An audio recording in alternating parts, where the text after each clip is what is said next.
नमस्कार दोस्तों, आप सब जानते हैं कि कबीर दास जी ने कपड़ा बुनते बुनते भगवान को पा लिया था। उनके एक एक दोहे पर आज बड़े बड़े शिक्षा शास्त्री शोध ग्रंथ लिख रहे हैं। कबीर दास जी कपड़ा बुनते और भजन कीर्तन करते। वे अपने आसपास के लोगों को भी भजन कीर्तन करने बुला लेते और कुछ लोग खुद भी आ जाते थे। जब शाम हो जाती तो उन्हें खाना खाए बिना नहीं जाने देते।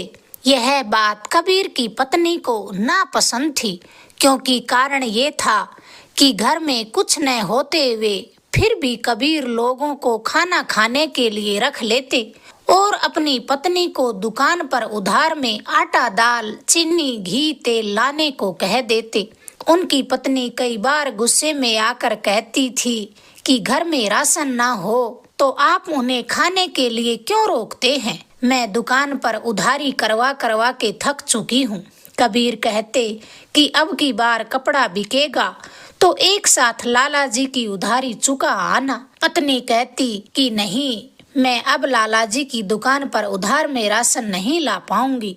आप जब तक उनकी उधारी नहीं चुकाओगे तब तक तो बिल्कुल नहीं। पत्नी के साफ साफ मना करने पर भी संत ने फिर लोगों को खाने के लिए ठहरा लिया और पत्नी को कहा कि लाला की दुकान से राशन लाकर सबके लिए भोजन बना दे। पत्नी बेचारी क्या करती, गुस्से से पैर पटकती लाला की दुकान पर जा पहुंची। लाला जी ने राशन देने से साफ साफ मना कर दिया और कहा कि जब तक पिछली उधारी नहीं चुकाई जाएगी मैं और राशन नहीं दूंगा। कबीर की पत्नी लाला जी के सामने गिड़गिड़ाने लगी और कहने लगी, लाला जी, अगर मैंने आज घर में ठहरे भूखों के लिए भोजन न बनाया तो मैं उन्हें क्या जवाब दूंगी?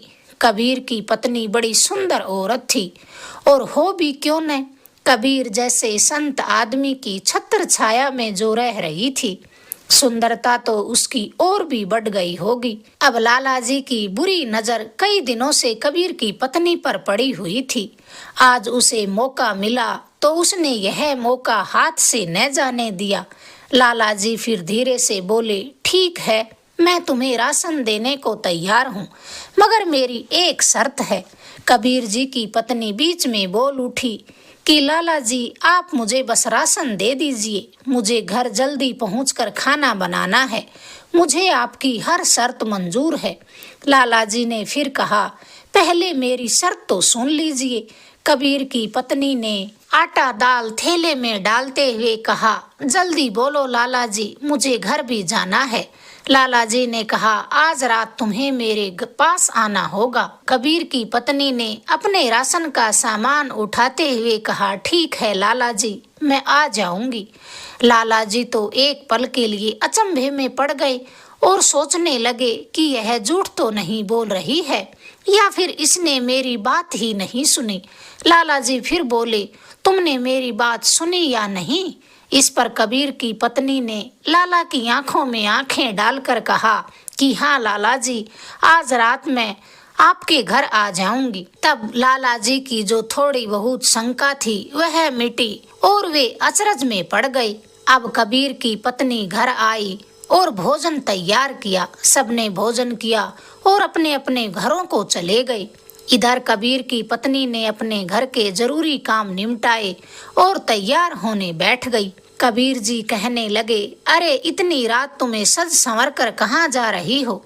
पत्नी ने कहा, लाला जी ने आज रात मुझे अपने घर बुलाया है, वहीं जा रही हूँ। ज्यों ही कबीर की पत्नी घर से बाहर निकलने लगी तो बादल गरजे और अचानक जोरदार बारिश होने लगी। कबीरदास जी ने कहा, रुको जरा, इतनी बारिश में लाला के घर जाओगी तो भीग जाओगी और बीमार पड़ जाओगी। चलो मैं छाता लेकर तुम्हें छोड़ आता हूँ। कबीर ने अब छाता उठाया और अपनी पत्नी को लेकर लाला के घर जा पहुँचे। फिर उन्होंने अपनी पत्नी से कहा, तुम अंदर जाओ, मैं यहीं बाहर छप्पर में बैठ जाता हूँ। क्या मालूम बारिश रुके या न रुके, घर जाते समय तुम्हें मैं साथ लेकर चल पड़ूंगा। जैसे ही कबीर की पत्नी ने लाला जी के घर का दरवाजा खटखटाया तो लाला जी ने झट दरवाजा खोला और चौंक कर पूछा, अरे तुम तो सचमुच आ गई, और इतनी बारिश में भीगी भी नहीं। कबीर की पत्नी ने बड़े धैर्य से जवाब दिया कि आती क्यों नहीं, वचन देकर जो गई थी। और रही बात भीगने की, वह तो मैं इसलिए नहीं भीगी क्योंकि कबीर जी छाता लेकर मुझे खुद छोड़ने आए हैं। लाला ने कबीर जी का नाम सुना तो मन ही मन एक बार तो डरे, फिर कहने लगे, कहाँ हैं कबीर जी? कबीर की पत्नी ने जवाब दिया कि बाहर छप्पर में बैठे हैं। लाला जी जल्दी से बाहर छप्पर में बैठे कबीर के पास आए और उनके चरणों में गिर पड़े। कबीर ने लाला जी को उठाकर कहा, लाला जी तुमने जो कुछ करना है वह जल्दी करो, हमें घर भी जाना है। सुबह जल्दी उठकर नहाना धोना है, भजन कीर्तन करना है, भक्तों का जमवाड़ा होगा।